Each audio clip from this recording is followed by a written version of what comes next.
캄보디아의 중국 갱단들 및 부패한 캄보디아 정부가 기어코 선을 넘어버렸습니다. 이 중국인 조직들은 같은 중국인들 뿐만 아니라 캄보디아 주변 동남아 국가들의 국민들까지 납치해서 인권 및 노동 착취를 하는 끔찍한 짓을 자행하고 있고, 이젠 한국인들까지 건들기 시작했는데요. 하지만 캄보디아는 불난 집에 기름을 부어버렸습니다. 이들은 한국의 수사 공조 요청을 완전히 무시했을 뿐만 아니라 이건 한국 피해자들이 교육을 못 받아서 생긴 일이라며 조롱까지 일삼았기 때문인데요. 그러나 이에 대한 한국의 전 세계적으로 유례없는 대응은 캄보디아를 완전히 경악해 만들었습니다. 한국은 중국의 검은 돈을 먹고 침묵을 지키는 캄보디아의 조용히 영상 하나를 송출했고, 이 영상은 캄보디아 전 지역의 경악을 불러일으키며 결과적으로 한국은 캄보디아를 손안대고 완전히 제압해버렸기 때문인데요. 그렇다면 한국이 캄보디아를 완전히 압도해버린 영상의 정체는 대체 무엇일까요? 안녕하세요.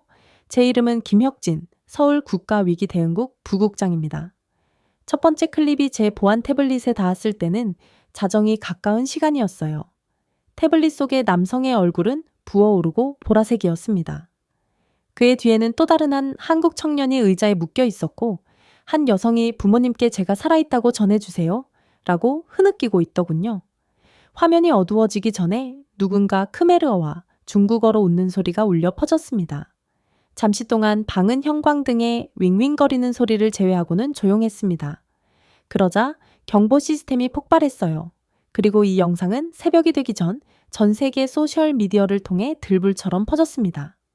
몇 시간 만에 캄보디아 관리들은 이를 오해라고 일축하더군요.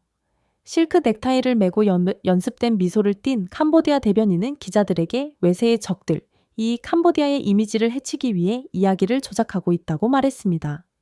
중국 언론은 마치 기다리고 있었다는 듯 즉시 그의 말을 인용했죠. 방콕의 서방 특파원들은 한국이 우려를 표명하고 앞으로 나아갈 것이라고 예측하며 방송에서 미소를 지었습니다. 그들은 한국이 얼마나 변했는지 전혀 모르고 있는 모양이었어요.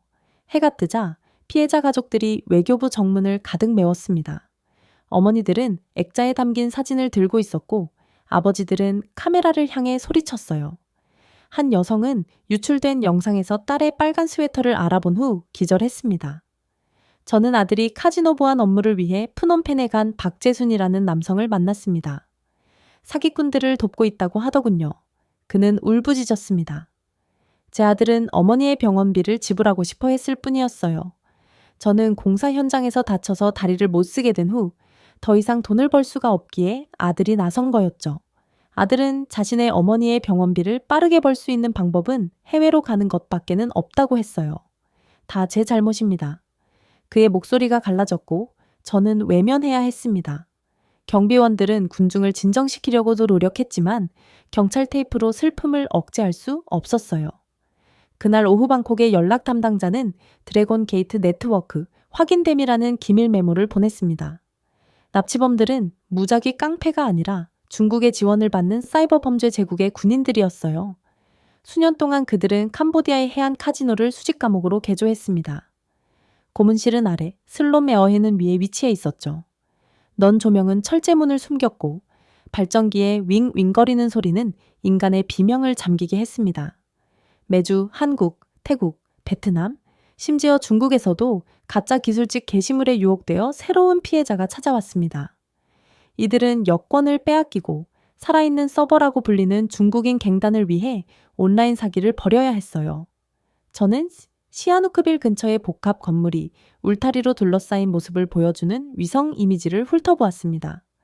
각 지붕에는 암호화된 데이터 라인에 사용되는 안테나 패턴이 동일했어요. 그리고 이내 한 카지노 아래에서 서버와 케이지로 채워진 창고와 연결된 터널을 발견했죠. 노예제로 경제를 구축했습니다. 라고 제 분석가가 속삭이더군요. 그녀의 말이 맞았습니다. 비정부 기구의 보고서에 따르면 캄보디아에서의 중국 갱단의 납치 및 인권 착취 행위로 20만 명 이상의 희생자가 발생한 것으로 추정되었어요. 일부는 탈진으로 사망했고 다른 일부는 다른 캠프에 팔렸습니다. 캄보디아 경찰은 기부를 받아 눈을 감았죠. 그야말로 국가 자체가 중국 갱단에 의해 완전히 부패해버린 것입니다. 저는 당장 주한 캄보디아 대사관에 연락했어요. 그러자 대변인은 웃으며 말하더군요. 한국 국민이 속을 만큼 어리석다면 그건 우리 잘못이 아닙니다. 아마도 한국인은 더 잘 교육받아야 할 것입니다. 그의 경멸은 얼음처럼 차가웠습니다.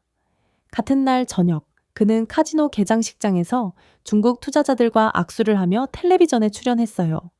샴페인이 잔에 반짝이며 우정과 발전을 약속하더군요. 아무래도 그 또한 중국의 더러운 뒷돈을 받아먹은 게 분명해 보였습니다. 수년 동안 전 세계는 중국 돈이 자유롭게 흘러갔기 때문에 이러한 부패를 견뎌냈어요. 국제기관들은 신중한 경고를 보냈지만 아무도 감히 프놈펜에 맞서지 못했습니다. 캄보디아가 문제가 아니라 배후에 있는 중국이 문제였죠. 태국 국민이 인신매매된 후 태국이 정부 차원에서 항의하자 캄보디아 총리는 이들을 질투적인 이웃이라고 불렀습니다. 태국 경찰이 국경 마을을 급습해 연쇄 인권 착취 노동자를 발견했을 때도 그들의 신고는 사라졌어요. 모두가 베이징의 분노를 두려워했던 거였습니다. 하지만 한국인이 피해자가 되자 드디어 상황이 바뀌었습니다. 방콕의 뉴스 앵커들은 캄보디아의 오만함을 영웅이 등장하기 전에 웃는 영화 악당에 비유하기 시작했어요. 한 누리꾼은 K드라마처럼 보이지만 우리가 보고 있는 용기는 진짜라고 말했습니다. 아시아 전역에서 사람들은 같은 질문을 던지기 시작했습니다. 한국은 침묵할 것인가? 그도 그럴 것이 한국은 아시아에서 중국에 대적할 수 있는 유일한 강대국이자 선진국이었습니다. 저는 상황실 내부에서 새로운 영상을 분석했어요. 피해자들은 자신이 저지른 적 없는 범죄를 자백해야 했습니다. 중국인 경비원들은 그들을 발로 차버리더군요. 한 중국 감독관은 한국을 실패한 나라라고 부르는 대본을 읽어달라고 요구했습니다. 잔인함뿐만 아니라 굴욕, 우리 자신을 지킬 수 없다는 의도적인 메시지였습니다. 보는 내내 속이 뒤틀렸어요. 피해자 부모들은 매일 밤 부처 밖에 모여 촛불을 들고 집으로 데려와를 외치기 시작했습니다. 공기 중에는 밀랍과 비 냄새가 났어요. 수년 만에 처음으로 한국인들은 순수한 도덕적 분노로 당열했습니다. 온라인에서는 시민들이 정부에 협상을 중단하고 행동을 시작하라, 따라고 요구했어요. 청원은 몇 시간 만에 100만 명의 서명을 받았죠. 오후 10시에 이재명 대통령은 긴급회의를 소집했습니다. 정보당국은 캄보디아 고위 관리들과 전 지도자 훈센의 친척들이 중국 갱단에서 직접 이익을 취하고 있다고 확인했습니다. 중국 투자자들은 마카오에 등록된 암호화폐 지갑을 통해 수십억 달러를 세탁했고 그 증거는 반박할 수 없었죠. 그럼에도 불구하고 대통령이 마침내 차분한 목소리로 대응 프로토콜 구호를 활성화하라 라고 말할 때까지 아무도 말을 하지 않았습니다. 이제 방은 완전히 조용해졌어요. 이 세 단어는 사이버 부대, 정보위성, 외교 공격팀 등 한국 글로벌 구조, 인프라의 완전한 참여를 의미했습니다. 미사일도 없고 군인도 없었지만 정밀한 공격이 쏟아질 예정이었어요. 몇 분 만에 서울의 디지털 중추에 명령이 파문을 일으켰습니다. 스파이 위성이 캄보디아 해안 상공에서 재편성되었어요. AI 시스템이 중국 횡단의 서버를 매핑하기 시작했습니다. 그리고 한국 국방부는 인도주의적 코드에 따라 수송기를 준비했죠. 그들은 우리가 다시 고개를 숙일 거라고 생각하는군. 저는 속삭였습니다. 가족이 위험에 처했을 때 한국인들이 어떻게 대응하는지 전혀 모르고 있어. 그날 밤 저는 차가운 공기 속으로 걸어나가 성남 공군기지에서 남쪽으로 이륙하는 비행기의 희미한 윙윙거리는 소리를 들었습니다. 전 세계는 여전히 우리를 의심했고 캄보디아는 여전히 웃었으며 중국은 여전히 자국의 돈으로 침묵을 살 수 있다고 믿었습니다. 하지만 한강 위의 바람은 낮고 상승하는 굉음이라는 다른 소리를 동반했어요. 더 이상 무릎을 꿇을 의지가 없는 국가의 소리였습니다. 그리고 지휘본부로 향하면서 아시아가 이제껏 본 적 없는 것, 즉 한국 정의의 조용한 시작을 목격할 것이라는 것을 알았습니다. 우리 특별대응팀이 해에 뜨기 전에 서울을 떠났을 때는 전 세계가 지켜보고 있었습니다. 비행기에는 명령을 듣는 순간 은퇴해서 돌아온 외교관, 사이버 전문가, 참전용사 등이 탑승했어요. 맨 앞자리에는 김진아 차관이 차분하고 집중한 채 지평선에 시선을 고정하고 있었습니다. 우리 중 누구도 말을 많이 하지 않았어요. 우리는 이것이 외교가 아니라 의무라는 것을 알고 있었기 때문입니다. 실적이 아닌 한국의 가족들을 구하러 가는 거였거든요. 그러나 가장 놀라웠던 점은 따로 있었습니다. 바로 저희의 파견에 한국보다 동남아 국가들이 더욱 많은 관심을 기울였거든요. 태국 지역 뉴스 채널이 우리 항공편을 중계하기 위해 프로그램을 중단했습니다. 태국 앵커들은 전쟁에 대비하는 것 같다 라고 속삭였습니다. 태국 아마린 TV의 한 기자는 한국은 말을 하지 않고 그저 움직인다. 말뿐인 태국과는 완전히 다른 행보라고 말했어요. 동남아시아 전역에서 반응은 폭발적이었습니다. 시청자들은 소셜미디어에 넘쳐났습니다. 이런 일이 발생하면 우리 정부는 아무것도 하지 않을 것입니다. 그러나 한국은 다릅니다. 베트남과 필리핀에서는 헤드라인이 허가를 기다리지 않고 국민을 보호하는 국가라고 극찬하더군요. 한편 캄보디아는 침착한 척하면서도 사석에서 당황했습니다.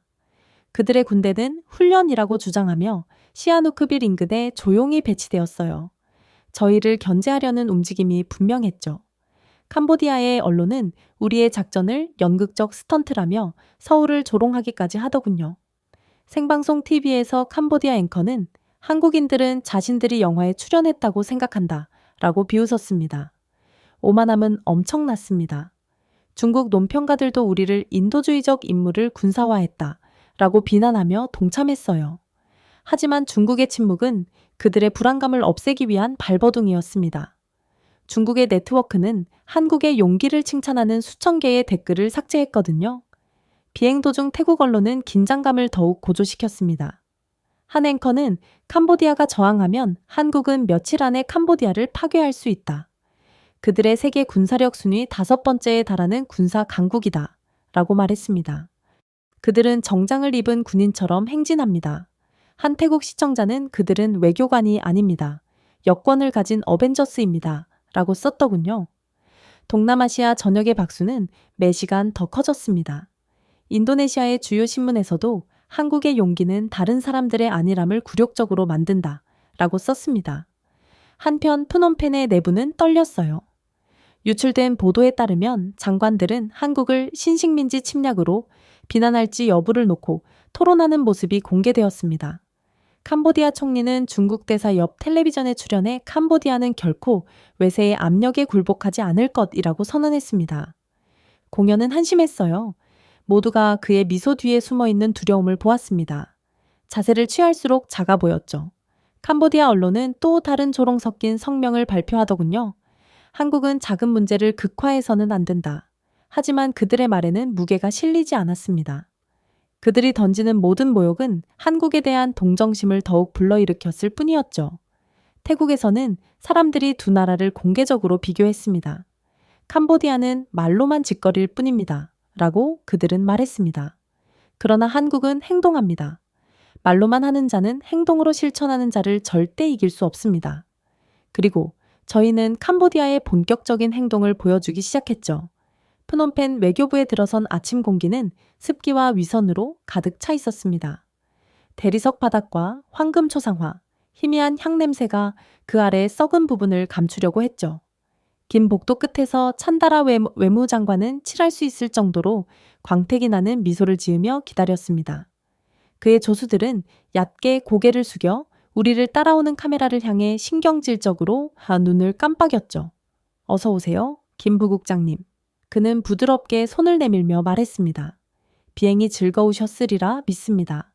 그의 목소리는 거짓 예의로 떨어졌어요. 저는 그의 손가락 떨림을 알아차리며 악수를 했습니다. 그는 진행자인 척하며 좌석을 향해 손짓을 했지만 방 안의 모든 사람들이 우리가 왜 그곳에 있는지 알고 있었습니다. 저는 앉자마자 위성사진, 재정 경로, 납치에 연루된 관리들의 이름 등 증거가 담긴 파일을 열었습니다. 장관님, 제가 시작했습니다.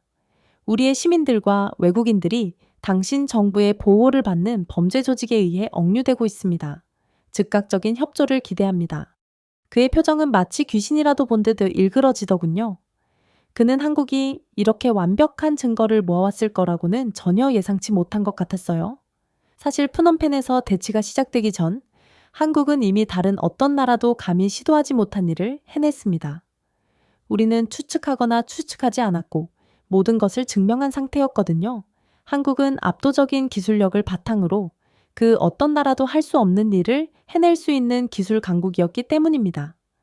이재명 대통령이 대응 프로토콜 9을 발동하는 순간 서울은 하룻밤 사이에 동남아시아 전역의 위성, 인공지능, 클러스터, 현장 요원을 연결하는 조용한 지휘망으로 변모했습니다. 6시간 만에 한국 항공우주 관측망은 캄보디아 남부 해안선 상공에 저궤도 위성 2개를 재배치했습니다. 초분광 이미징을 통해 시아누크빌 카지노 아래에서 지하 발전기와 은폐된 방 패턴과 일치하는 비정상적인 열 패턴을 감지했어요. 이른바 유암흥 지구가 인신매매 시설을 숨기고 있다는 최초의 시각적 증거였습니다. 동시에 카이스트 사이버 포렌식 엔지니어들은 중국 드래곤 게이트 갱단에서 사용하는 암호화폐 지갑 체인을 추적했습니다. 이들은 무차별 공격을 시작하는 대신 중국 투자자의 거래 리듬을 모방하여 탐지 시스템을 눈에 띄지 않게 지나치는 알고리즘을 설계했어요. 그 결과 48분 만에 캄보디아 국영은행을 통해 연결된 320개 이상의 지갑을 통해 전체 세탁 구조를 매핑할 수 있었죠. 심지어 17비로 끝나는 지갑 중 하나는 캄보디아 내각 장관의 친척 명의로 등록되었습니다. 그 증거는 더 이상 소문이 아니라 수학이었어요. 지상에서는 구호 요원으로 위장한 우리 정보 요원들이 데이터 전송기로 사용되는 의료용 스캐너를 들고 국경 마을로 들어왔습니다. 용의자가 있는 구역 근처를 지나갈 때마다 장치는 조용히 와이파이 신호와 미세 주파수 노이즈 서명을 수집했어요.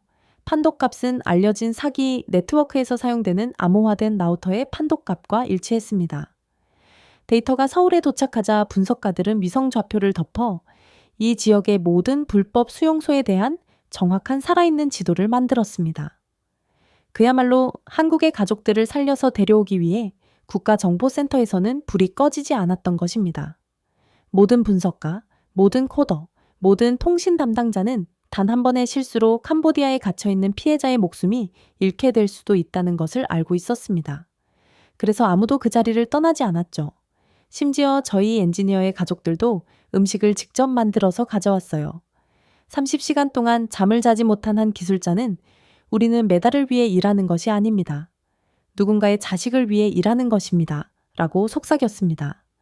결국 한국은 3일 만에 좌표, 거래 기록, 얼굴 인식 일치, 캄보디아 관리와 중국 금융인 간의 음성통화 가로채는 등 모든 증거를 확보했습니다. 그 정확성은 동맹국들에게도 무서웠죠.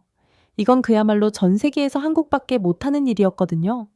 하지만 캄보디아 총리는 거의 숨 넘어갈 듯 경악을 하면서도 이내 태평한 척 연기를 하기 시작하더군요. 그는 다시 미소를 지었지만 이번에는 더욱 떨리고 있었습니다. 김 부국장님, 이해하셔야 합니다. 라고 말하며 중국의 익숙한 대본을 되풀이했습니다. 이 증거는 과장된 것입니다. 또한 일부 시민들은 정말로 불법 활동에 연루되었을 수 있겠죠. 그러나 캄보디아는 진행 중인 수사에 간섭할 수 없습니다. 그의 어조는 신중했고 거의 리허설에 가까웠습니다.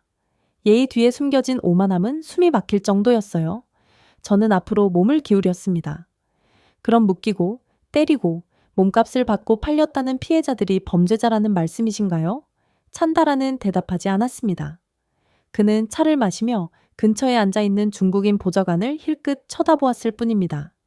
그 작은 제스처가 모든 것을 말해주었어요.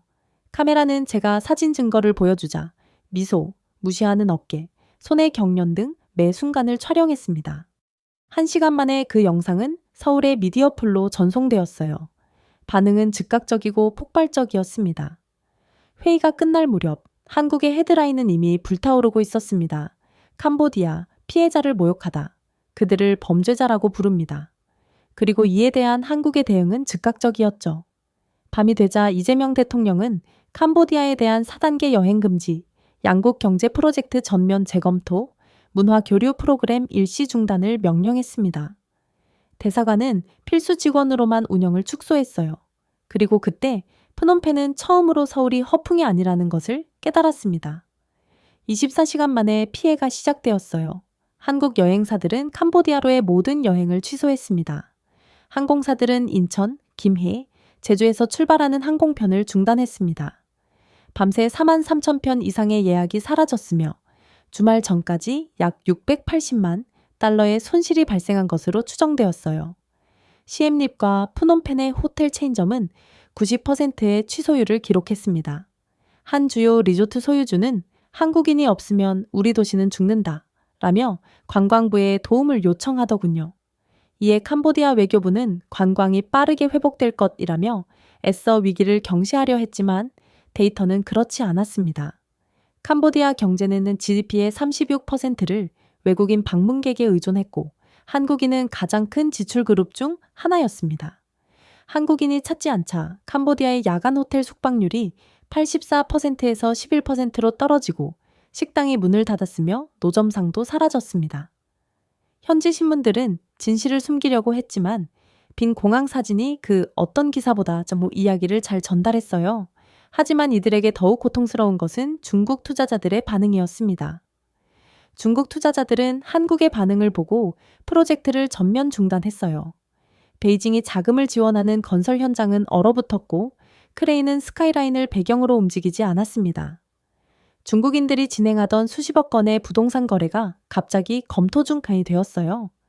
그리고 이내 중국 컨소시엄은 단일 성명에서 지역 안정을 위해 일시적인 협력 중단을 발표하더군요.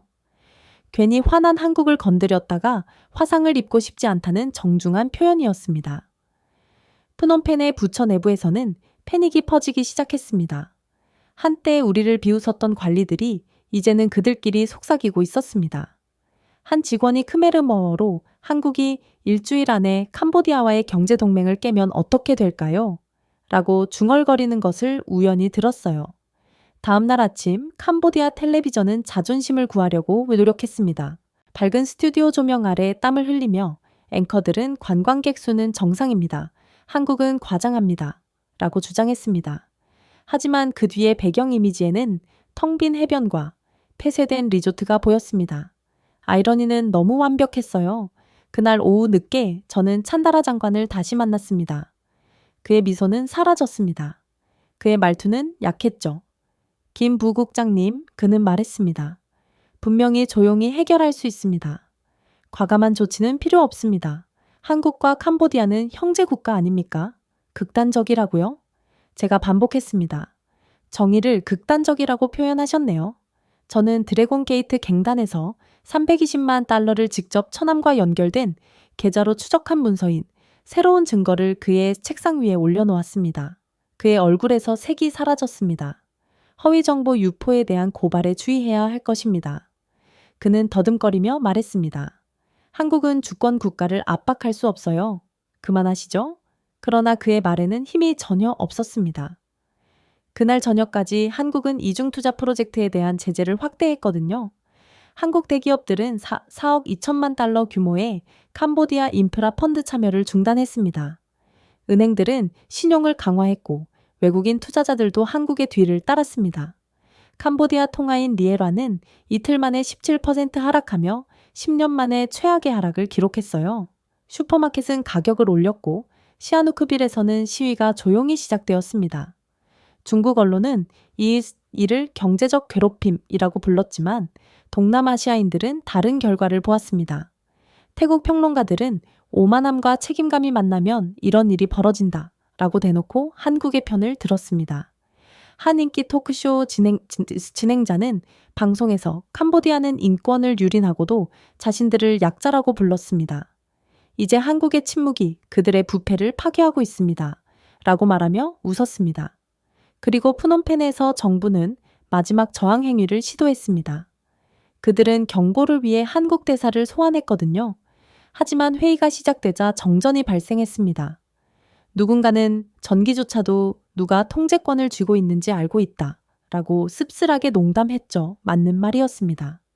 캄보디아의 전력은 한국의 기술력에 전적으로 의존하고 있었기에 한국이 기술 지원을 끊는다면 캄보디아는 동굴 속에서 생활을 해야 하기 때문이죠. 캄보디아는 처음으로 한국의 인내심이 약점이 아니라 자제력이라는 것을 깨달았습니다. 하지만 시간이 지날수록 캄보디아는 적어도 한국을 상대로는 허세를 부려선 안 되었다는 것을 깨닫기 시작했어요. 그들은 나라 자체가 망해가는 와중에도 우리는 중국이 있습니다. 라고 말하며 웃었지만 그 웃음은 얼마 안가 침묵으로 바뀌었거든요. 붕괴는 누구의 예상보다 빨리 찾아왔습니다. 관광 수익은 가파르게 감소하여 이젠 7억 달러 이상 감소했습니다. 리엘화 가치는 16% 하락했습니다. 처음에 프놈펜은 중국인 관광객이 그 공백을 메울 것이라고 주장했고 그들의 말이 맞았고 중국인 관광객이 찾아왔습니다. 그러나 그때부터 악몽이 본격적으로 시작되었죠. 수년 동안 한국인은 캄보디아에서 가장 소중한 손님이었습니다. 한국인들은 절제되고 관대하며 예의 바르게 행동했죠. 한국인들은 소리를 지르지 않았고 항상 미소를 지었으며 공정하게 돈을 지불했습니다. 운전기사에게 팁을 주고 사찰을 존중하며 찾은 것보다 깨끗한 곳을 남겼습니다. 현지 가게 주인들은 한국인은 평화를 가져다 준다 라고 말했고 현지 가이드들은 한국인들이 현금을 깜빡했으면 나중에 돈을 지불해도 좋다며 믿기까지 했죠. 서울은 안정, 시민의식, 자부심, 많은 수입이 있었습니다. 하지만 중국인들은 완전히 정반대였어요. 이들은 시끄러운 그룹으로 모여 줄을 뚫고 시장에 침을 뱉고 가격 문제로 말다툼을 벌였습니다. 이들은 호텔에 쓰레기를 두고 수건을 훔치고 이미 먹은 식사에 대한 환불을 요구했습니다. 식당 주인들은 한국인들이 사업을 가져왔습니다. 중국인들은 2통을 가져옵니다. 라고 한숨을 내쉬었죠. 한때 예의 바른 한국인 손님들이 찾던 카지노에서는 중국인들의 담배 연기와 싸움이 벌어질 뿐이었습니다. 경찰은 중국인 도박꾼들 사이에서 술에 취한 싸움을 벌이며 밤을 보내야만 했죠. 수치를 통해 어떤 자부심을 숨기려 했는지 알 수 있었습니다. 한 한국인 방문객은 여행당 평균 1,450달러를 지출하여 현지 가족에게 돈을 퍼뜨렸습니다. 한 중국인 관광객은 주로 중국 소유의 카지노에서 380달러를 지출하는 데 그쳤죠. 현지 경제에 대한 기여를 전혀 하지 않았던 것입니다. 덕분에 일주 만에 시엠립 인근 중소기업의 82% 이상이 문을 닫았습니다. 지역소득은 63% 감소했고 실업률은 2배로 증가했습니다. 한때 한국인 가족들로 가득했던 거리는 이제 채권 추심원과 사이렌 소리로 울려 퍼질 뿐이었죠. 그럼에도 프놈펜은 계속 신용을 했습니다. TV 앵커들은 굳은 미소를 지었습니다. 관광은 곧 회복될 것입니다. 라고 그들은 말했습니다.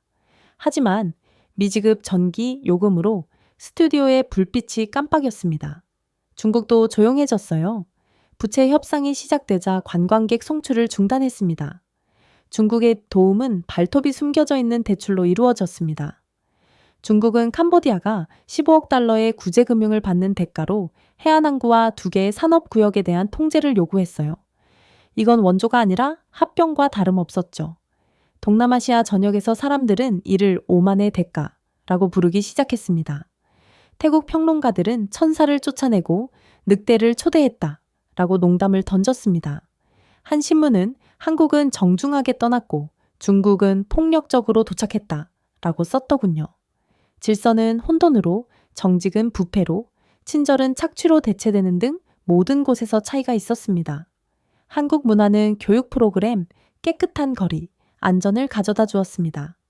그러나 중국의 물결은 도박, 오염, 공포를 가져올 뿐이었죠.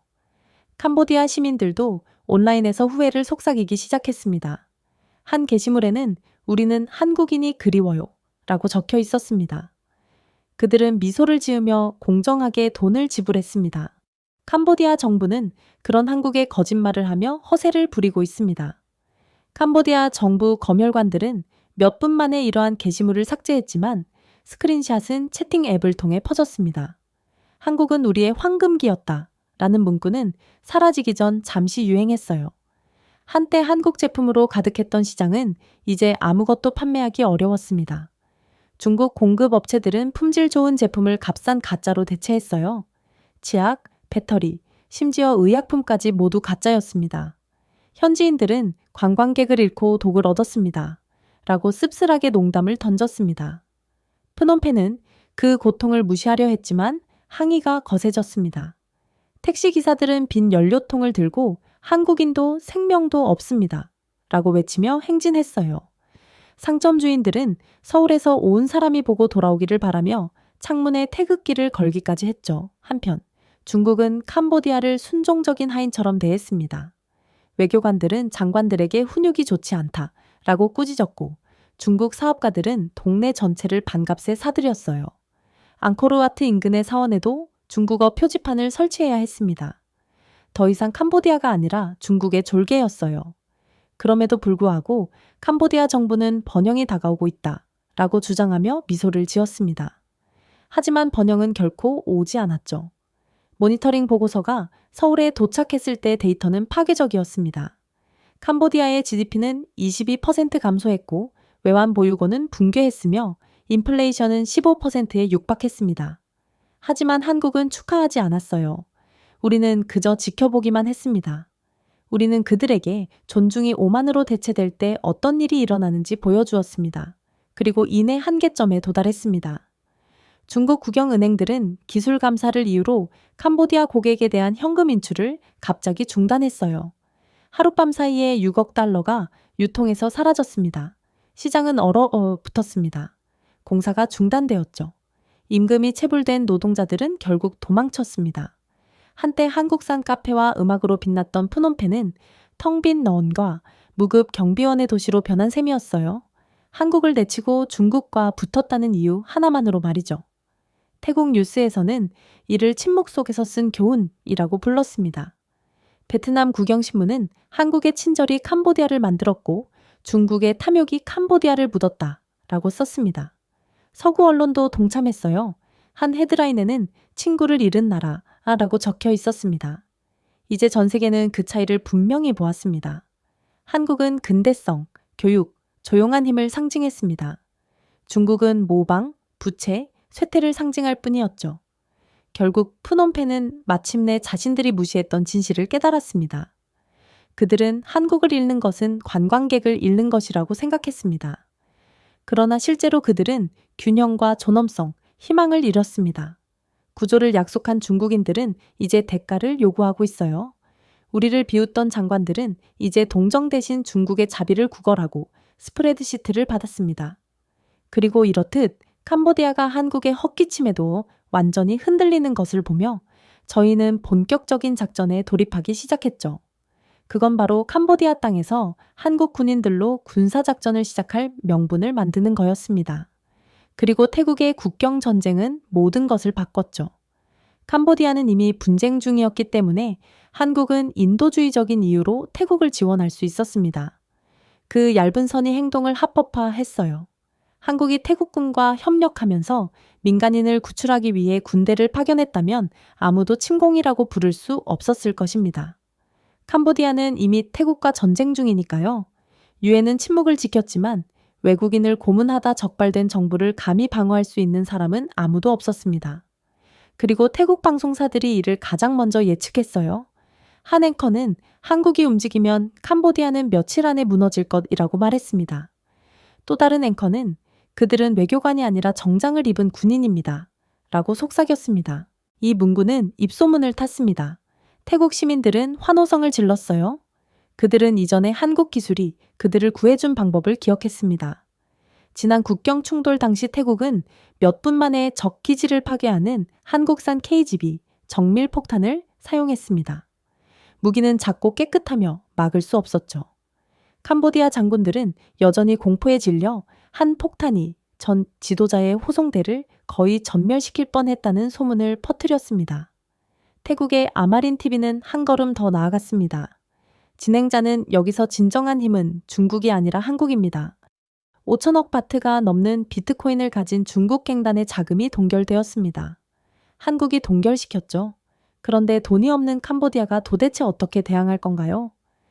의회는 즉각 대응에 나섰습니다. 장관들은 테이블을 두드리며 답변을 요구했어요. 방송에는 한국 특수부대가 지나 김진아 차관팀 옆 프놈펜에 상륙하는 모습이 담겨 있었습니다. 태국의 한 해설자는 이 사람들은 말을 하러 오지 않았습니다. 라고 말했어요. 그들은 무언가를 끝내기 위해 왔습니다. 그리고 몇 시간 만에 캄보디아 정부는 태도를 바꿨습니다. 당국자들은 편의를 제공하기 위해 중국 갱단에게 구금된 한국인들을 구하기 위해 최대한 협력하겠다고 약속했습니다. 하지만 아무도 그들을 믿지 않았어요. 그들은 또한 한국이 태국과 협력하지 말라고 간청했습니다. 캄보디아는 사기꾼들을 혼자서 관리할 수 있습니다. 라고 주장했죠. 외국의 도움이 필요하지 않습니다. 당연히 한국은 그런 캄보디아의 헛소리를 무시했어요. 공식적으로 우리의 존재는 외교적으로 유지되었습니다. 비공식적으로 아이언 로터스 작전이 진행 중이었습니다. 한국 항공우주사령부의 드론과 위성이 시아누크빌 해안을 스캔하며 인신매매 네트워크와 연결된 화합물을 표시했어요. 태국 국경군은 조용히 안전한 통로를 열었습니다. 우리 엔지니어들은 한때 이 지역을 공포에 떨었던 KGB 부대를 조밀하고 조용하며 수술적으로 정확하게 테스트했습니다. 우리는 전쟁을 보내지 않습니다. 라고 한국 국방부 장관은 말했습니다. 정밀함을 보내고 있습니다. 그 전선은 불처럼 아시아 전역으로 퍼져나갔어요. 그리고 이제 여론은 완전히 바뀌었습니다. 태국 소셜미디어에서 사용자들은 한국이 움직이면 세상은 조용해집니다. 라는 글을 남겼습니다. 캄보디아와 중국의 악행이 얼마나 악랄했던지 많은 사람들에게 이것은 침략이 아니라 정의가 오래전에 내린 일이었습니다. 태국 총리는 한국의 지배가 아닌 규율을 칭찬하며 물류 지원을 공개적으로 제공했어요. 베트남 신문들조차 이를 현대아시아에서 가장 깨끗한 작전이라고 불렀습니다.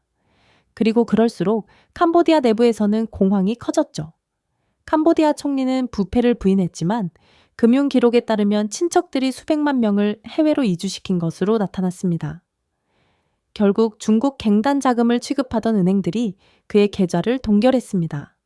중국 고문들은 그에게 침착하라고 말했지만 중국은 이미 거리를 두고 있었어요. 세탁 흔적이 드러난 한국의 사이버 공격으로 자체 네트워크가 무너지고 있었거든요. 한 태국 기자는 캄보디아는 중국을 불렀지만 중국의 돈이 먼저 사라졌다라고 농담을 던졌습니다. 그리고 새벽이 되자 태국의 아마린 TV는 속보로 넘어갔습니다. 앵커는 한국은 공격을 준비하고 있습니다. 라고 말하며 떨었습니다. 그리고 전 세계가 지켜보고 있습니다. 생방송에서 해설자들은 혼자 행동하는 국가의 용기에 경례를 보냈어요. 한 해설자는 한국은 남들이 이야기만 하는 일을 실제로 하고 있습니다. 라고 말했습니다. 이게 중진국과 선진국을 가르는 중요한 요소라고 할 수 있습니다. 프놈펜에서는 군인들이 검문소에서 사라졌습니다. 관공서는 문을 닫았어요. 사람들이 먼지와 침묵만 남긴 한국의 KGB 폭탄 영상을 기억하면서 공포가 확산되었습니다. 중국 사업가들은 현지인인 척하며 하룻밤 사이에 상점 간판을 덮었어요. 정전 사태가 수도를 휩쓸며 공포를 증폭시켰습니다. 그리고 캄보디아 국경 너머로 한국 항공기 엔진이 쾅쾅 소리를 냈죠. 빨간색 표시로 흰색으로 칠해진 수송기가 태국 활주로의 극비리에 서 있었습니다. 한국의 엘리트 특수부대는 빨간색 원으로 인쇄된 지도를 검토했습니다. 각 원은 확인된 표적이며 각 원은 캄보디아 양심의 상처를 목표로 삼았어요. 작전에는 민간인 피해가 없어야 한다는 한 가지 규칙이 있었습니다.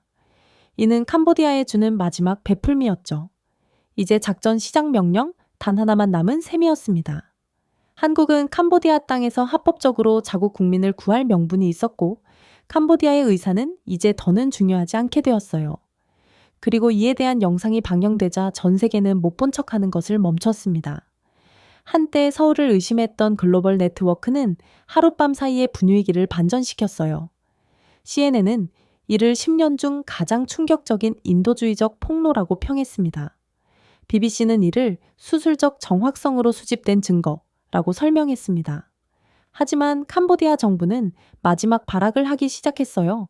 전부 거짓 증거입니다. 한국인들이 고문당하고 있다는 직접적인 증거 자료가 있나요? 그것이 공개될 때까지는 절대로 이번 작전을 수행할 수 없습니다. 그들은 세계 여론에 호소하기 시작했죠. 그리고 저는 그들에게 충격적인 영상을 하나를 공개했습니다. 이건 영화도 아니고 드라마 촬영장도 아니고 한국 기자들이 촬영한 실제 영상입니다. 다른 국가의 기자들이 이걸 시도했다면 캄보디아는 가짜라고 불렀겠죠. 하지만 이건 한국 기자가 촬영한 영상이고 한국은 절대로 조작 따위는 하지 않는 민주국가라는 것을 잘 아실 테죠. 전 세계가 한국이 내민 증거만큼은 철석같이 믿거든요. 영상에는 겁에 질린 포로들, 쇠사슬의 금속 소리, 크메르어와 중국어로 명령을 외치는 목소리가 담겨 있었습니다. 그중 한국인들이 졸았다는 이유로 구타당하는 장면은 모든 외교적 부인을 끝내기에 충분했죠. 잠시 후 카메라가 돌아가고 캄보디아 사역의 상징이 경비원의 제복의 번쩍였습니다. 이제 이를 부인할 방법이 없었어요. 소문이 아니었습니다. 범죄였고 정부의 지문이 찍혀 있었습니다. 이건 정말로 한국만이 수집할 수 있는 정보였죠. 이건 국민을 지키겠다는 목숨을 건 용기에 의해 수행되었기 때문입니다. 수년 전 미얀마에서 납치된 적이 있는 한 한국인 구조 자원봉사자는 미끼 물류 노동자로 캄보디아에 다시 잠입했습니다. 그는 사흘 동안 콘택트 렌즈보다 작은 숨겨진 렌즈를 착용하고 부산에 있는 우리 사령부로 영상을 직접 전송했어요. 남을 돕기 위해 목숨을 걸 수 있는 미친 사람은 전 세계에서 한국인밖에 없었죠. 지저분하게도 캄보디아 정부는 이러한 명백한 증거에도 불구하고 오해라며 피해 통제를 시도했습니다. 캄보디아 대변인은 언론 브리핑을 통해 납치범들이 사이버 범죄로 조사를 받고 있다라고 주장하며 말을 더듬었어요. 하지만 한국 언론인들은 이미 편집되지 않은 버전을 공개 서버에 업로드한 상태였습니다. 타임스탬프, GPS 좌표, 얼굴 일치는 부인할 여지가 없었습니다. 영상의 각 프레임은 서울국립과학수사연구원의 인증을 받아 국제 프로토콜에 따라 검증되었어요. 이 증거는 논란의 여지가 없었습니다. 그 후 한국은 폭탄이 아닌 데이터로 두 번째 공격을 감행했습니다. 한국 사이버 포렌식국은 중국 기업인 및 캄보디아 관계자와 연계된 계정을 통해 32억 달러의 암호화폐를 추적하는 거래 로그를 공개했어요.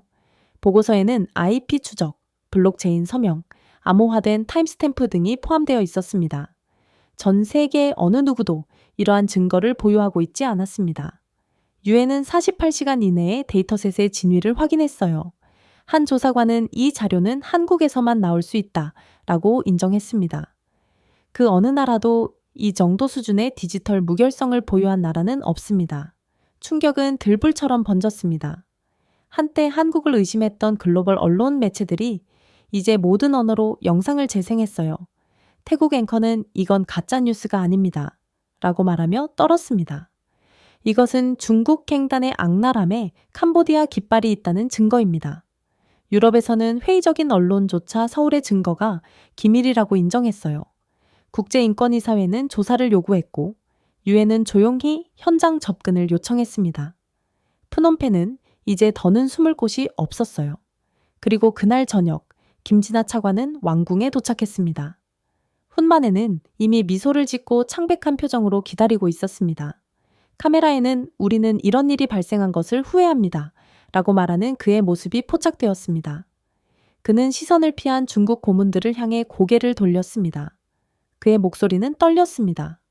우리는 한국 특수부대의 진입을 허용하고 자국민을 구출하기로 결정했습니다. 라고 그는 말했어요. 다음 문장 전에 기록 그의 목이 조여졌습니다. 물론 이것은 우리의 감독 하에 있을 것입니다. 그의 보좌관들은 눈을 마주치지 않았습니다. 캄보디아인의 감독이 없을 것이라는 것은 모두 알고 있었거든요. 궁궐 밖에는 한때 오만했던 캄보디아 관리들이 한국 특사단을 만나기 위해 줄을 서고 있었습니다. 그들의 어조는 자부심에서 간청으로 바뀌었어요. 제발 한 차관은 지나 김 차관에게 속삭였습니다. 조용히 처리합시다. 모든 면에서 협력하겠습니다. 그녀는 움찔하지 않았습니다. 캄보디아의 한국에 대한 협력은 선택사항이 아닙니다. 라고 그녀는 말했습니다. 늦었습니다. 우리가 알아서 하겠습니다. 12개의 마이크에 포착된 그녀의 말은 캄보디아의 파사들을 종식시킨 헤드라인이 되었어요. 그날 밤 동남아시아 방송마다 그녀의 말이 울려 퍼졌습니다. 한 태국 앵커는 희미하게 웃으며 초강 태국은 그렇게 말하죠. 라고 말했습니다. 이 성명은 순식간에 헤드라인을 장식했어요. 한국이 다른 나라의 주권에 간섭한다. 라고 비난했던 소수의 비평가들은 조용히 자신들의 주장을 철회했습니다. 한때 회의적이었던 서방의 가장 큰 사설도 헤드라인을 대한민국이 정의를 위한 투쟁을 이끈다로 바꿨죠. 물론 캄보디아 내부에서는 패닉이 복종으로 바뀌었습니다. 이제 정부 기자회견은 사과와 함께 열렸어요. 한때 한국을 조롱했던 관리들은 질서 회복에 대해 공개적으로 감사를 표했습니다. 심지어 현지 경찰서에서도 책상 옆에 작은 태극기를 내걸기 시작했는데 이는 충성심을 알리기 위한 필사적인 시도였죠. 훈만에는 김진아 차관과 마지막 비공개 통화를 가졌습니다. 그의 목소리는 거의 찢어질 듯 낮았습니다. 우리는 한국이 이 연민을 가지고 행동하기를 바랍니다. 라고 그는 말했어요. 우리 민족은 당신들은 두려워합니다. 그녀는 침착하게 대답했습니다. 당신의 민족은 우리가 아니라 배신한 사람들을 두려워해야 합니다. 잠시 동안 그는 대답하지 않았습니다. 그리고 그는 조용히 알겠습니다. 라고 말할 뿐이었죠. 그리고 현지 시간으로 2시 40분에 곧바로 한국의 작전이 시작되었습니다. 캄보디아 해안은 소음과 기억을 삼키는 안개로 뒤덮여 있었어요. 중국 갱단의 레이더를 흡수하는 드론을 미끼로 우리 항공기는 시아누크빌 영내로 낮게 미끄러졌죠. 위성으로는 볼 수 없었던 한국의 하이브리드도 드론은 미세한 열 변동, 습도 왜곡, 심지어 콘크리트 아래에서 사람이 숨쉬는 패턴까지 감지할 수 있었습니다. 몇 초 만에 부산의 지휘부는 73명의 포로를 확인했으며 그중 23명은 한국인으로 식별되었어요. 나머지는 태국인, 필리핀인, 베트남인으로 전 세계가 무시했던 사람들이었죠. 아무튼 임무는 한 가지 순서로 진행되었습니다. 구조가 먼저이고 자부심이 마지막이었습니다. 한국 사이버팀이 먼저 공격하여 가짜 카지노 라우터를 통해 중국 갱단의 통신 네트워크에 침투했어요. 9초도 차에 되지 않아 한국인 엔지니어들은 모든 신호를 침묵의 고리로 다시 라우팅했습니다. 중국인 경비원들의 무정의는 여전히 클릭되었고 그들은 자신의 목소리만 울려 퍼지는 지도 모른 채 계속해서 짓걸렸습니다. 물론 그들의 동료에게는 절대로 전달되지 않았죠. 그러면서 우리는 그들이 혼란스러워하는 모습을 지켜보았습니다. 시스템 지연 시간이 확인되었습니다. 라고 한 엔지니어가 속삭였습니다. 그들은 청각장애 상태로 변했고 동시에 시각장애가 생긴 셈입니다. 그의 말이 떨어지자마자 동쪽 접근로에서 저신호 드론 세대가 성냥갑보다 작은 빛의 전하를 떨어뜨렸습니다. 그들은 볼 곳 없이 강철 게이트에 경첩을 녹였어요. 그렇게나 굳게 잠겨있던 강철문은 폭발도 경보도 없이 조용히 열리게 되었어요. 중국 조직원들은 그들의 문이 이렇게나 쉽게 열릴 것이라고는 전혀 예상치 못한 채 먼 산만 바라볼 뿐이었습니다.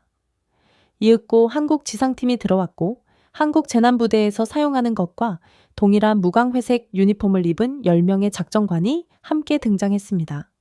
각 헬멧에는 심박수, 산소, 움직임 등 모든 희생자의 실시간 생체 인식이 표시되어 있었는데 이건 한국이 전 세계 최초로 개발한 첨단 군용 헬멧이었어요.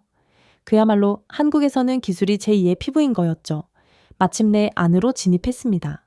영내 안의 공기에서는 화학물질 냄새와 공포가 풍기는 것 같았어요. 우리가 처음 발견한 포로는 대전 출신의 한국인 소프트 엔지니어였습니다. 손목은 부어 있었고 목소리는 사라졌더군요. 그는 우리 소매에 있는 깃발 패치를 보고 눈이 휘둥그레졌습니다. 대한민국이 저를 구해주러 왔습니까? 당신들 정말 한국인가요? 저를 부모님 곁으로 보내주실 건가요? 우리 의료진이 마스크 뒤에서 미소를 지었습니다. 네, 집에 갑시다. 방 하나씩 우리는 앞으로 나아갔습니다. 모든 벽에는 이야기가 숨겨져 있었어요. 붕대를 감은 아이를 안고 있는 젊은 태국 간호사, 발목에 전선을 감은 베트남 어부, 심지어 같은 국적의 중국인들에게 속아 강제로 일하던 중국인 유학생도 우리 의료진이 그에게 묶여있던 수갑을 풀자 침을 흘렸습니다. 우리는 여권을 먼저 묻지 않았습니다. 그저 모든 피해자들에게 물을 건넬 뿐이었죠. 그것이 바로 싸우기 전에 치유하는 한국의 전쟁 방식이었습니다. 밖에서는 건물의 보안 시스템이 하나둘씩 깜빡였습니다. 한국인 해커들이 가짜 신호를 주입하여 그리드에 이미 건물에 불이 났다고 착각하게 만들었어요. 중국 및 캄보디아 경비원들은 우리가 안쪽으로 이동하는 동안 밖으로 도망쳤습니다.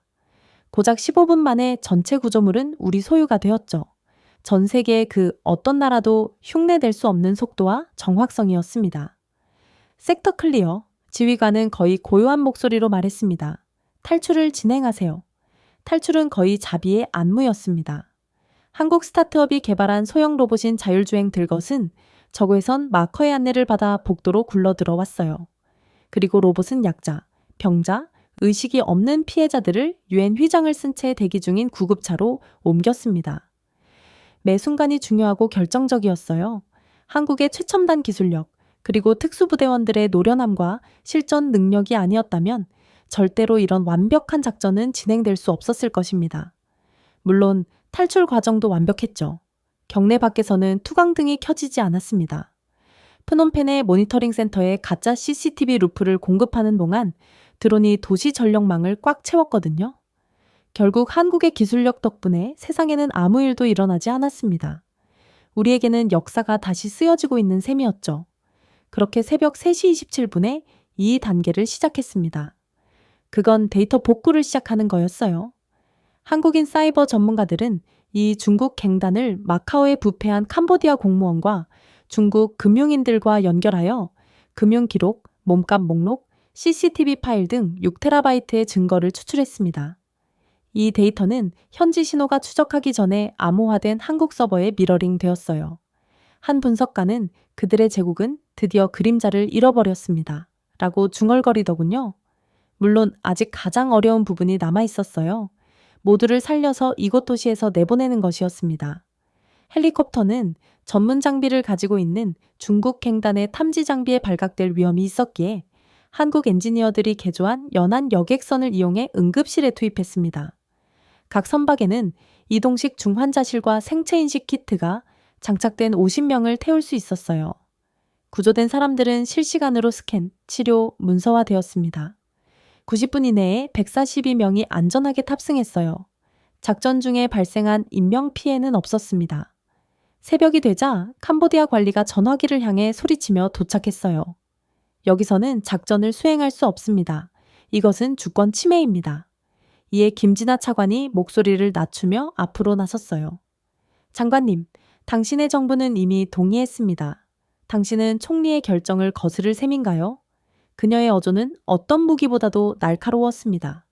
그는 총리 이야기에 합주기가 되었고 다시는 말을 이어가지 못했어요. 그리고 마지막 증거 수집 작업에서 카지노 바닥 아래에 밀폐된 지하실을 발견했습니다. 문은 용접으로 닫혀 있었어요. 엔지니어들은 용접 두께를 측정했습니다. 18mm. 기존 공구로 열기에는 너무 두꺼웠죠. 그러나 한국에 있어 불가능 따위는 존재하지 않았습니다.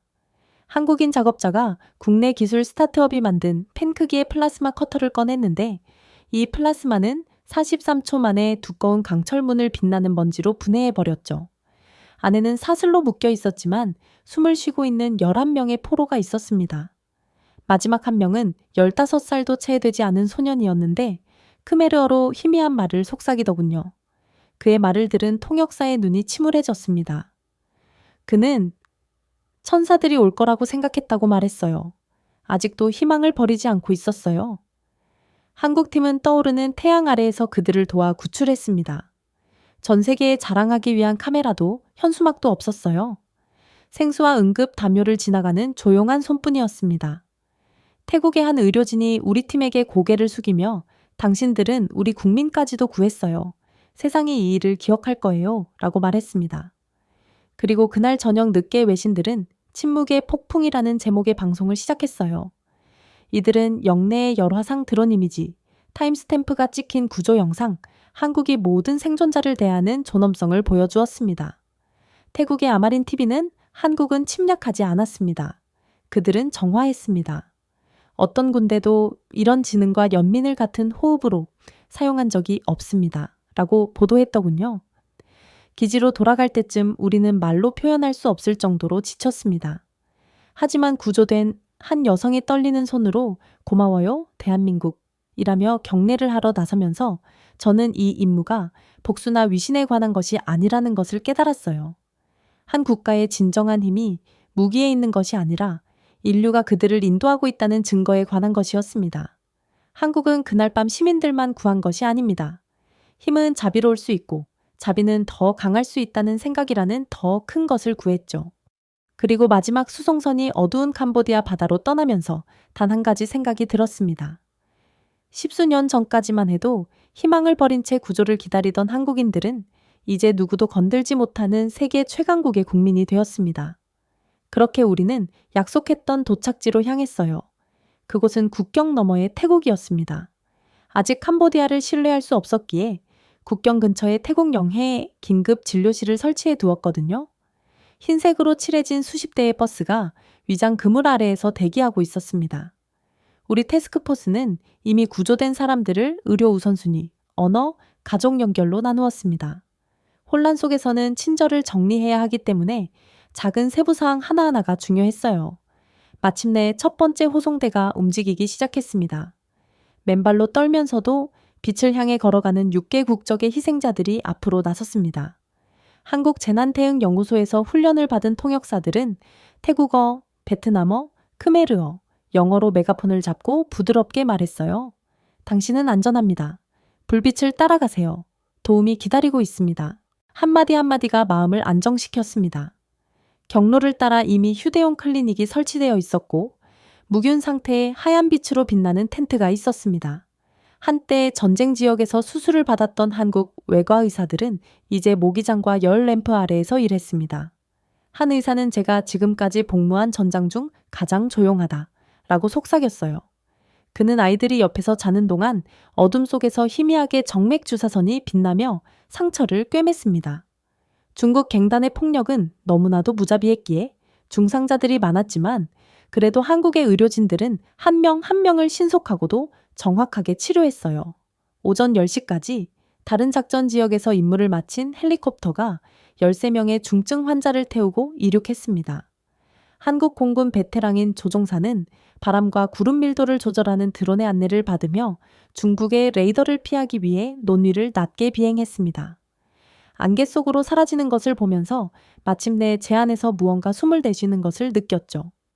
현장에서 생존자들은 다시 이야기를 나누기 시작했습니다. 고통이 아니라 감사에 관한 이야기였어요. 한 필리핀 남성이 한국 의료진에게 절을 하며 당신은 당신의 국민들을 위해 왔지만 아무튼 우리 모두를 구했습니다. 라고 말했습니다. 의료진은 미소만 지었죠. 인류는 여권을 확인하지 않습니다. 라고 그는 말했습니다. 태국과 말레이시아에서 온 비정부기구 자원봉사자들이 곧 도착하여 우리 팀과 합류했습니다. 그들은 부상자 옆에 무릎을 꿇고 물, 음식, 담요를 가져왔습니다. 많은 사람들은 말문이 막혔고 일부는 눈물을 흘리기도 했어요. 구조된 소년을 안고 있던 한 현지 자원봉사자는 군인들이 이렇게 부드럽게 피해자를 이송하는 것을 본 적이 없다라고 중얼거렸습니다. 전 세계가 정치에 대해 추측하는 동안 우리는 연민의 다리를 건설했어요. 국경 검문소에서 태국 경찰은 우리 차량의 경례를 하며 호송대가 건너는 동안 침묵의 복도를 만들었습니다. 경적도 울리지도 함성도 없이 엄숙한 존경심만 가득했습니다. 심지어 한국은 생존자의 사생활을 보호하기 위해 언론 전면 금수 조치를 취했죠. 그 결정에는 한국의 존엄성이 담겨 있습니다. 사진 촬영도 착취도 조용한 작업도 없습니다. 나중에 한 태국 기자는 생방송에서 한국의 자제력은 그 어떤 승리 퍼레이드보다 더 큰 소리를 냅니다. 라고 말하곤 했어요. 이제 동남아 국가들은 1대1로에 의거한 중국의 고개를 숙이는 것이 아닌 하나같이 진심으로 한국을 존경하며 한국 편에 선 것입니다. 그렇게 몇 시간 후 우리의 마지막 헬리콥터가 도착했습니다. 18시간도 채 되지 않아 250명 이상의 희생자가 구조되었는데 아무도 잃지 않았고 아무도 남지 않았습니다. 태국 언론은 나중에 이를 총성 한 발 없는 탈출이라고 부르더군요. 철수를 준비하던 중 한 남자가 생존자의 주머니에서 발견된 접힌 종이를 건네주었습니다. 그 종이는 학교 노트에서 찢어진 페이지로 흔들리는 글씨로 쓰여 있었습니다. 내가 죽으면 엄마에게 포기하지 않았다고 말해줘. 그의 어머니는 한국 덕분에 그 단어들을 읽을 필요가 없게 되었습니다. 서울에서는 이 구조 영상이 방영되지 않았습니다. 그럴 필요가 없었죠. 전 세계는 이미 알고 있었거든요. 동남아시아 전역에서 헤드라인에는 한국은 다른 사람들이 말할 때만 행동했다 라는 문구가 적혀 있었습니다. 그리고 이렇듯 모든 생존자를 구조하고 부상자까지 전부 치료한 한국은 본격적으로 범죄의 싹을 완전히 뿌리째 뽑기 시작했죠. 한국의 증거팀은 거래 기록, CCTV 아카이브, 암호화된 장부 등 작전의 모든 디지털 흔적을 보존했습니다. 48시간 만에 데이터는 아세안 감독회 국제재판소 태스크포스로 이관되었어요. 카지노 벽과 여구의 계좌 뒤에 숨겨져 있던 부패의 사슬이 이제 완전히 구체적으로 매핑되었죠. 일주일 만에 중국을 포함한 3개국 60여 명이 기소되었습니다. 법의학 전문가들은 이 정확성에 찬사를 보냈어요. 한국의 문서는 논란의 여지가 없습니다. 모든 숫자가 이야기를 들려줍니다. 한편 아세안은 자카르타에서 특별 정상회의를 소집했습니다. 태국, 베트남, 인도네시아 대표들이 한자리에 모여 영내 인신매매 방지 협정을 제안했어요. 사실 이건 상당한 의의가 있는 일이었습니다. 동남아시아가 한국 주도의 이니셔티브로 통합된 것은 수십 년 만에 처음 있는 일이었거든요. 중국에 의해 모든 것이 조종당하던 동남아 국가들은 이제 한국 쪽으로 완전히 기울인 것과 다름이 없었습니다. 서방의 회의적인 관측통들도 이젠 완전히 한국의 편을 들기 시작했어요. 처음에는 서방 분석가들이 믿기지 않는다는 반응을 보였습니다. 한 BBC 특파원은 5천만 명의 국가가 어떻게 세계 강대국들이 피한 것을 달성할 수 있었을까요? 라고 묻더군요. 하지만 불씨는 곧 감탄으로 바뀌었습니다. 유엔 안전보장이사회는 한국을 비난하기 위한 것이 아니라 칭찬하기 위한 긴급회의를 개최했거든요. 유엔 안전보장이사회는 만장일치 성명을 통해 이 임무를 합법적인 인도주의적 개입의 모범으로 인정했습니다. 미국은 논평을 거부했지만 미국 싱크탱크들은 비공개로 한국의 정보 조정 능력을 칭찬하며 일부 기술 분야에 한해서는 미국보다 뛰어나다는 경악의 반응을 보이기도 했어요. 그러나 가장 충격적이었던 점은 따로 있었습니다. 그건 동남아시아였죠. 한때 중국의 영향력에 얽매였던 국가들은 충성도를 재평가하기 시작했습니다. 태국은 한국과의 새로운 양자방위 프레임워크를 공개적으로 발표하며 증명을 통한 파트너십이라고 불렀습니다. 베트남도 23억 달러 규모의 사이버 보안 공동작전 양해각서를 체결했죠. 수년간 신중한 중립을 유지해 온 인도네시아도 한국 항공우주 기업들에게 중국이 독점하고 있던 감시 시스템을 공동 개발하도록 초청했습니다. 불과 6주 만에 아세안 국가들에 대한 한국의 방산 수출이 340% 급증하며 사상 처음으로 중국을 앞질렀어요. 아세안은 자국민을 착취한 국가가 아닌 국민을 구한 국가를 신뢰했다는 상징적인 변화는 부인할 수 없었습니다. 중국의 반응은 낯설고 불편한 침묵이었어요.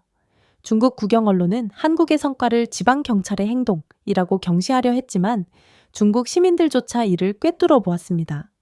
광저우와 상하이의 소셜 미디어 게시물은 입소문을 타기 시작했거든요. 한국은 인류와 함께 행동합니다. 우리는 두려움과 함께 행동합니다. 중국은 처음으로 감탄이 내부로 새어나가는 것을 막을 수 없었습니다.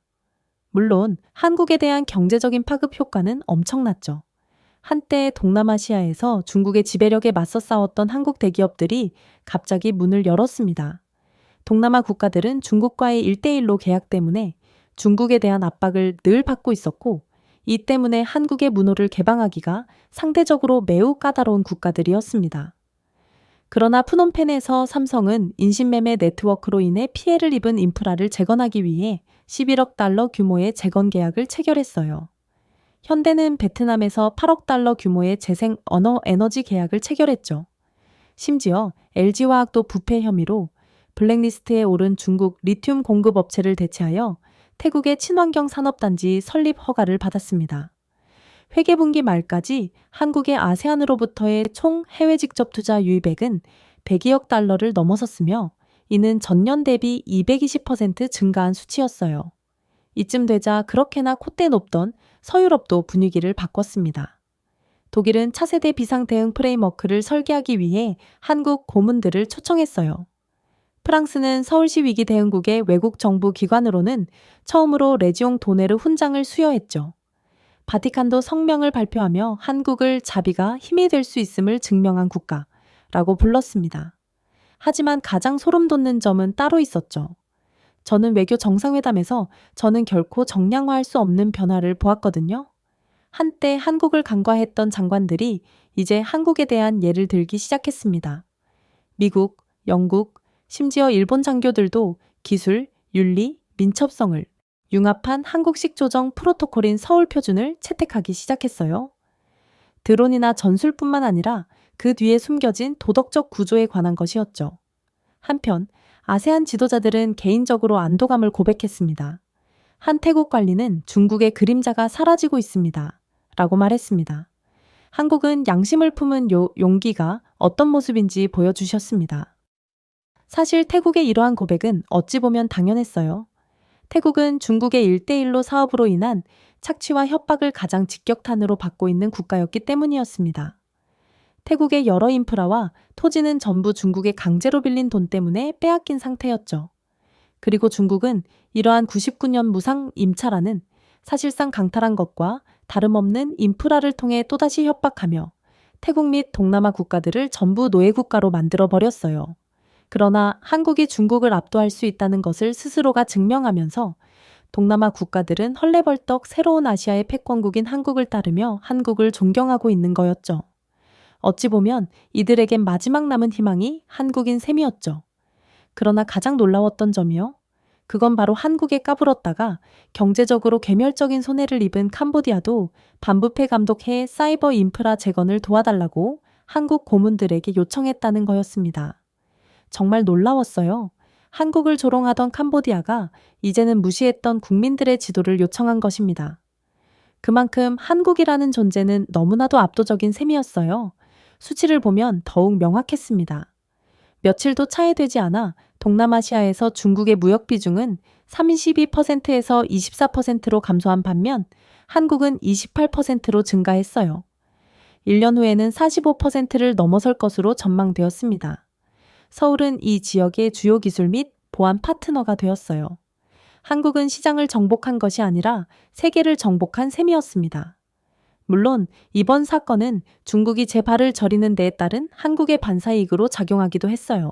한국의 기술력은 이번 캄보디아 한국인 납치 사건은 중국 정부까지 관련이 있었다는 것에 대해 전부 증명해냈고 결국 이러한 중국의 치부가 만천해 공개된 지금 중국 자본은 공황 상태에 빠져 메콩 지역을 탈출하여 34억 달러의 부실 자산을 쏟아냈거든요.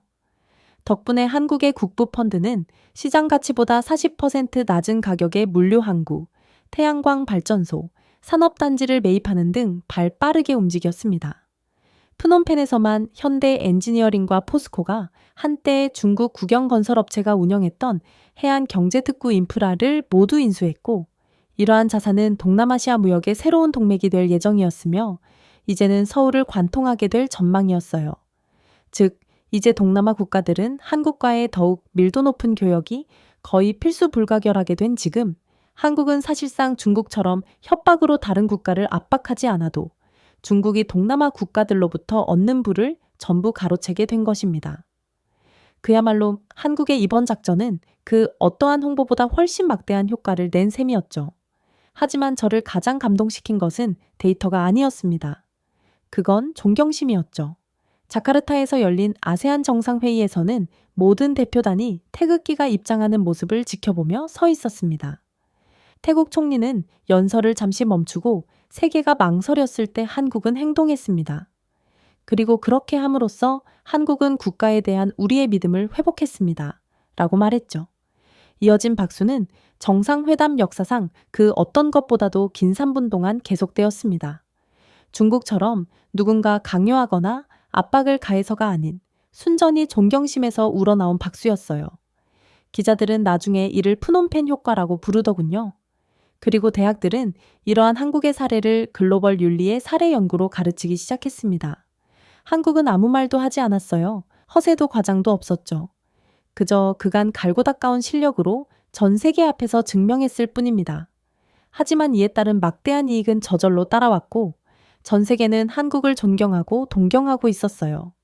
10수년 전까지만 해도 모두가 무시하던 한국이었지만 이제는 전 세계 모두가 한국인을 건들면 10배, 20배로 돌려받으니 절대로 건드려선 안 된다는 것을 확실하게 알게 된 것입니다. 제가 준비해온 내용은 여기까지입니다.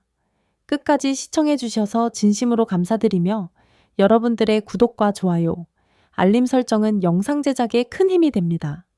이상 세모튜브였습니다.